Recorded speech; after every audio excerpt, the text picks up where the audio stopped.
Ya,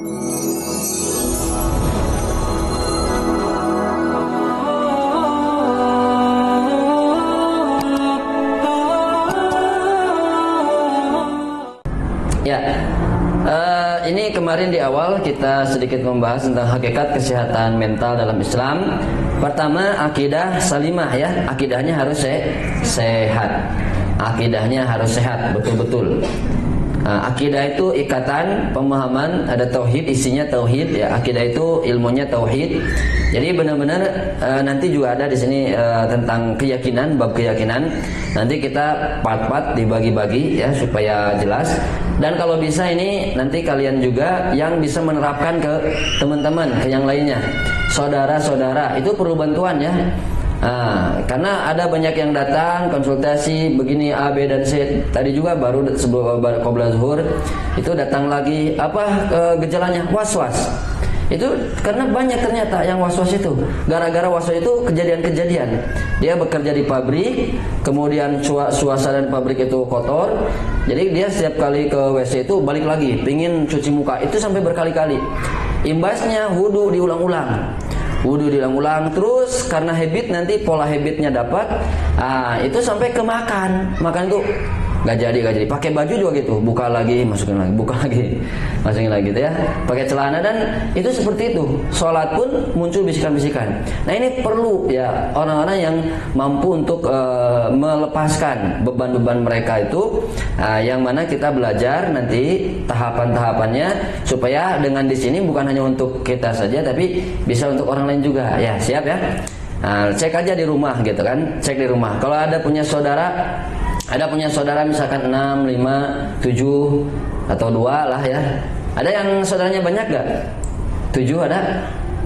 6, 5, 4, 3, 2, 1. Gagal. Yang cuman tunggal ada tunggul? Jadi tunggul. Di rumah sih gak tunggul. Ada yang begitu menganggap saya masih selalu dianggap tunggul, tidak bermanfaat. Apa sih saya itu ya? Saya mah apa tuh? Ada yang seperti itu. Nah itu adalah lahan-lahan dakwah kita ya, lahan dakwah untuk kita berikan dakwah. Makanya latihan. Nah ini berbicara di depan itu latihan. Makanya kalau misalnya ditunjuk itu harus mau. Oh saya belum waktunya, hari Jumat biasanya hari Kamis gitu. Mau gitu ya. Jadi setiap hari Kamis itu tampil di depan, itu latihan. Karena pembicara itu tidak lahir langsung bisa, tetapi perlu proses dan latihan. Salah-salah gak apa-apa. Manusia mah tempatnya salah dan lupa ya. Tapi mun salah wae kudu diketok. Harus belajar. Itu belajar. Besok persiapan belajar gitu. Enggak apa-apa yang simpel-simpel sederhana. Nah itu mengungkapkan gitu. Jadi ada orang yang sulit mengungkapkan, di otaknya ada tapi pas keluar tidak bisa. Akidah salimah ya, memiliki akidah yang dan keimanan yang benar. Itu Al-A'raf 172. Yang kedua, syariat ubudiyah ya. Jadi bagaimana orang bisa sehat kalau ibadahnya enggak benar? Betul tidak? Bagaimana orang bisa sehat kalau ibadahnya enggak benar? Maka ibadah betul-betul harus betul, akhlaknya juga harus betul ya. Siap ini diterapkan, siap? Nah ini dulu pola ini ya, nanti kita lebih luas. Pertama apa? Akidah salimah, akidah yang selamat. Akidah yang selamat. Allah Rabbuna, Allah Rabb kita, Allah yang menyembuhkan, Allah yang memberikan rizki, Allah yang apalagi kemarin menciptakan, dan Allah yang memberikan kita semua jalan keluar dari setiap permasalahan. Jadi jangan tergantung ke manusia.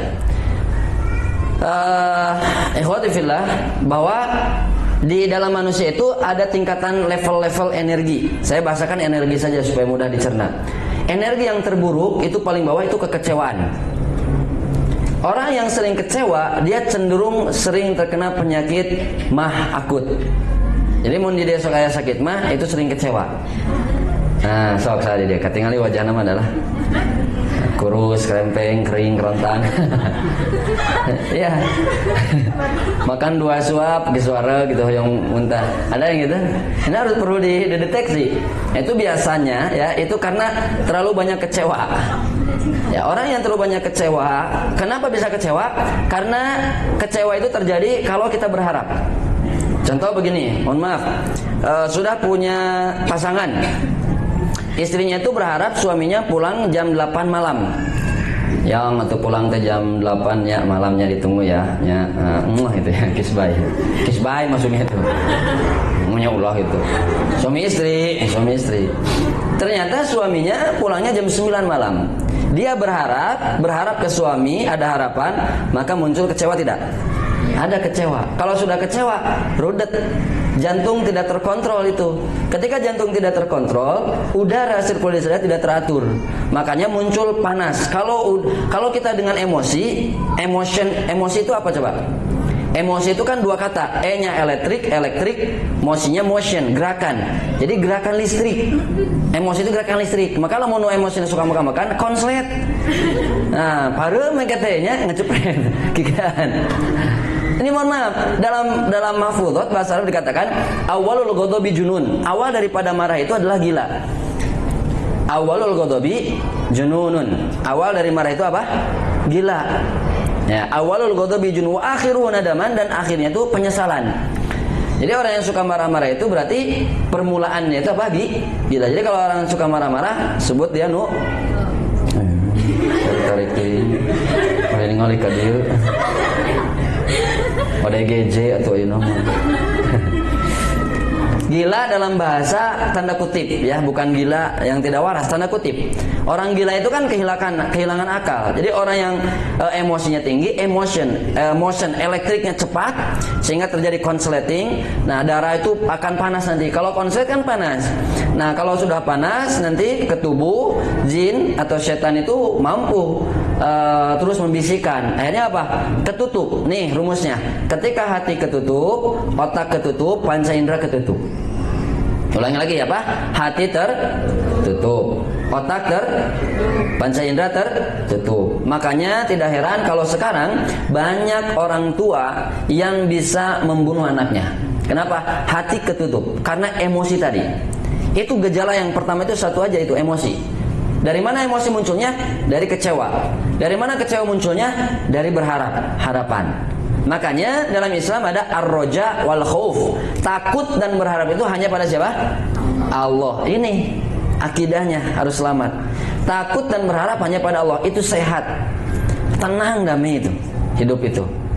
Nah, berharap THR kayak bulan ini THR ningkat 2 kali lipat. Jangan terlalu berharap, udah biasa aja. Bismillah ya Allah, ini lebaran bisa diterahkan lah. Kalau berharap ternyata tidak, karena memang ada gejala, misalkan di satu perusahaan ada masalah, akhirnya ada kecewa.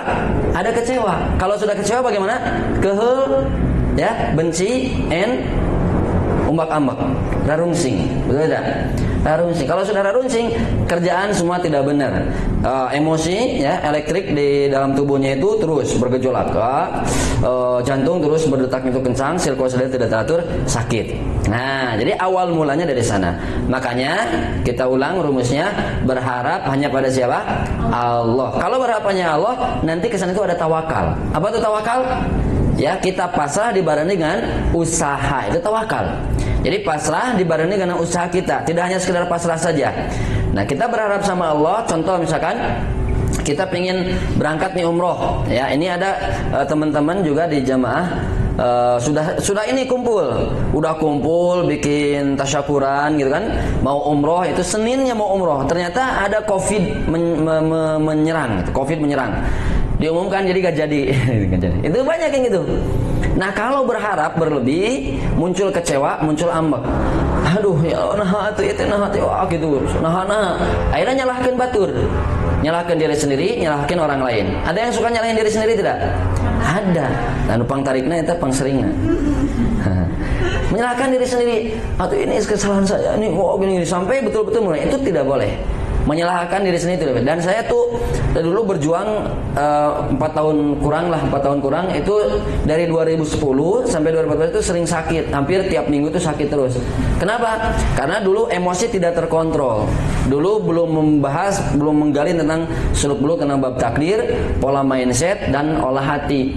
Nah, setelah 2014 itu lewat, belajar masalah-masalah itu, alhamdulillah semua lepas dan bebas dan lebih fresh itu. Nah, hidup itu harus lebih fresh itu. Karena apa? Laibun walahun, akhlak kalau sebenarnya. Kita lanjut, ini sudah kemarin. Nah, saya sedikit membahas di masalah ini. psikopatologi dalam Islam ya, itu adalah identik dengan penyakit hati. Itu yang yang penyakit hati nanti banyak ya di buku-bukunya, termasuk buku-buku yang membahas tentang masalah kehatian hati ya, dan itu juga harus hati-hati. Membahas tentang hati harus hati-hati, makanya harus betul-betul dengan menggunakan hati. Karena ada buku-buku juga yang menyeleweng-nyelewengkan lah istilahnya. Nah, Ibnu Qayyim al-Jauzi itu juga salah satu buku yang sangat bagus. Ighathatul Lahfan itu ada yang tebal buku segini tentang bab hati juga. Nah, dilihat di bawahnya, sakit hati adalah hilangnya kesehatan kolbu dan fungsinya karena keraguan, kebimbangan, berbuat dosa, mengumbar syahwat. Ya, jadi ini yang menggoncang penyakit mental sumbernya dari sakit hati. Ulangi lagi, sakit hati adalah hilangnya kesehatan apa? Kolbu, ya, dan fungsinya karena apa? Keraguan, ragu, mandog mayong, ragu. Nah, orang yang sering ragunya, dia akan sering kecewanya. Dan dia akan sering menyalahkan diri sendiri. Dan itu saya pernah mengalami dulu seperti itu. Banyak ragunya, ya kumaha, aduh ragu. Dan konon katanya, si konon berkata, kalau ragu itu PFC-nya sudah kegoncang, sudah rusak, prefrontal cortex-nya. Itu. Tetapi itu bisa ditangani juga dengan cara memperbaiki lagi kondisi hati dan tilawah Al-Quran, mengkaji ilmu-ilmu Al-Quran. Ya, ragu. Yang kedua, kebimbangan.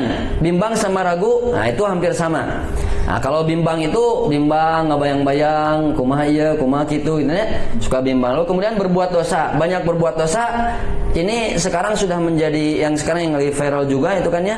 Ketika orang-orang yang bermaksiat itu justru malah dikasih karpet merah, melenggang dengan seenaknya, dan itu sudah diinikan ya. Itu luar biasa, masya Allah. Siapa itu? Hah? Mince? Ya, yang homoseksual, gay, yang semacam itu, nah itu luar biasa. Ya, bahkan dibela. Dan naudzubillah itu ya, naudzubillah min dzalik, yang sebetulnya harus kita dakwahi, harus kita, bahkan kalau tidak bisa dakwahi dijauhi kan. Nabi Lut juga menjauhinya, meninggalkannya. Itu malahan dikasih sebuah panggung, dan ini kurang tahu nih, tidak kebaca kelanjutannya, justru mereka malah semakin menjadi. Dilihat di berbagai macam itunya media sosialnya justru semakin menjadi, karena mereka seolah-olah menjadi korban ya, seolah menjadi korban. Akhirnya orang-orang yang sekuler, nah ini harus paham ya, isme itu di dunia di kita itu betul-betul harus paham, karena banyak orang-orang yang sekuler ya, pemikirannya duniawi, memisahkan antara dunia dan akhirat.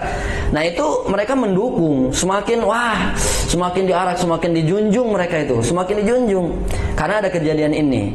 Tapi kita tidak bisa menyalahkan satu pihak, intinya kita kembali pada diri kita. Nah itu ya. Lalu mengumbar syahwat, ini syahwat luar biasa. Syahwat itu sumbernya di mana? Pertama otak, satu jengkal otak ke bawah ada mulut, dari mulut ke bawah ada hati, dari hati ke bawah ada perut, dari perut ke bawah ada sumber hawa nafsu, itu syahwat ya. Dari perut ke bawah itu syahwat. Syahwat ditarik ke atas, sumbernya adalah dari perut. Makanya you are what you eat. Kamu itu apa yang kamu makan. Ya, makanya makan harus yang benar, yang baik, halalan thayyibah. Ini saya melihat, memperhatikan, mengamati orang yang makan makanannya yang tidak baik dan benar, itu masya Allah ke anaknya itu kacau. Saya sering melihat dan memang menangani langsung kasus ketika anaknya kacau, lihat ke atasnya orang tua, oh ternyata begini. Jadi salah satunya adalah apa yang masuk ke dalam perut. Karena di sini nanti yang diolah, yang menjadi energi. Kalau yang energinya itu yang haram, bagaimana? Dikasih ke anak yang tidak baik, ya bagaimana kan? Sebangsa ning paku, jarum, kaca. Itu kan? Nah itu yang tidak baik. Yang halal thayyibah dua, halalan thayyibah. Yang halal thayyib, yang thayyib yang baik juga. Yang baik bagaimana? Ya makanan-makanan yang sehat kan? 4 sehat 5 sebe. Wareg. 4 sehat 5 sempurna. Itu yang sehat ala Rasul. 4 sehat 5 sempurna kan ala kita. Ya harus ala Rasul. Yang mana Rasul itu ada balancing food, keseimbangan makanan. Kalau Rasul hari ini makan daging, besoknya nggak makan daging lagi. Kita mah hari daging, besok daging deui, hati naon jeroan terus. Parah, makanya panas terus sawah itu. Jadi kalau hari ini makan daging itu ya, Rasul itu dalam hadisnya ada itu diimbangi dengan buah-buahan. Nah, jadi kalau ada daging, ada buah-buahannya, pencaharnya apa seperti danas ya, terus juga melon, watermelon, dan lain sebagainya, semangka, semangkuk dan lain sebagainya ya. Harus diimbangi dengan buah-buahan. Jangan sampai tidak seimbang. Ada yang fobia dengan buah-buahan itu, ada. Ada di sini nggak yang nggak mau makan buah-buahan? Ada, Neng? Kenapa? Kayak mantan. Hah? Geli? Oh, buah apa biasanya? Salak. Atuh tenan naon dari salak hukum. Kayak mun geus boga salaki baru tuh. Salak. Geli. Nah, ini dari dulu sejak kecil. Fobia berarti ya. Kalau lihat salak itu gimana? Lari atau seserian? Kan geli. Lari. Masya Allah. Merinding ya. Ada yang fobia kapas itu aya. Fobia kapas, fobia karet. Nah, dulu santri di Al-Furqon fobia karet, fobia kapas.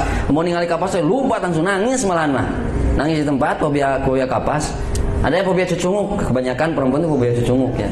Ningali cucunguk ngapung teh, lupa. Gogo mah palsu cucungukna. Bahkan lihat cucunguk palsu, kayaknya cucunguk-cucungukan. Itu sieun karena sudah fobia. Nah, fobia itu dari pola pikir, mindset yang direkam oleh sendiri, ditularkan oleh orang lain, dan pemahaman. Itu 3 sumber itu fobia. Ada fobia balon, orangnya tubuhnya gede, tinggi, fobia balon. Iya, balon tinggal mending di alungan non bom daripada balon. Nah, ada itu yang seperti itu juga. Fobia ada. Kalau saya mah fobia miskin itu. Ini fobianya kan ada. Masya Allah, suami idaman. Can ketebak. Fobia bencong. Fobia bencong ada. Fobia bencong itu ada. Fobia balon banyak ya, fobia itu yang aneh-aneh. Coba di sini ada yang fobia. Apa lagi? Ada? Enggak? Oh, bagus. Sudahlah. Fobia uang. Nah, di Mangkubumi Pasep itu ada fobia uang. Di Mangkubumi dulu itu di pas aya sepatu itu kalau dalam itu fobia uang itu, tapi uangnya uang kertas. Jadi mau naik uang kertasnya muntah ya mas, bau. Jadi dia tuh bau, pokoknya gak mau dikasih uang kertasnya. Ibu nama seneng we. Tapi senang saja dia tidak masalah, lemon dilama-lamakan jadi kumat tidak mau. Tapi pas mau dulu diterapi si anaknya kabur, sieun dikumakeun itu. Nah, jadi belum jadi di terapinya. Fobia uang ada, itu. Ya, itu berbagai macam keunikan ya penyakit. Jadi tidak hanya penyakit fisik saja. Oke, kita lanjut. Psikopatologi. Nah, rada buram itu. Psikopatologi. Penyakit yang ditimbulkan dari dosa-dosa dan maksiat. Penyakit hati ya, psikopatologi itu. Penyakit yang diturunkan dari maksiat, dosa-dosa dan maksiat. Nah, psikoterapinya bagaimana? Penyembuhannya. Nih, fokus. Taubatan nasuha, menyesal, meninggalkan perbuatan dosa, niat sepenuh hati membersihkan diri dari hak-hak orang lain. Jadi harus sepenuh hati. Menjalankan sesuatu harus sepenuh hati, jangan setengah-setengah.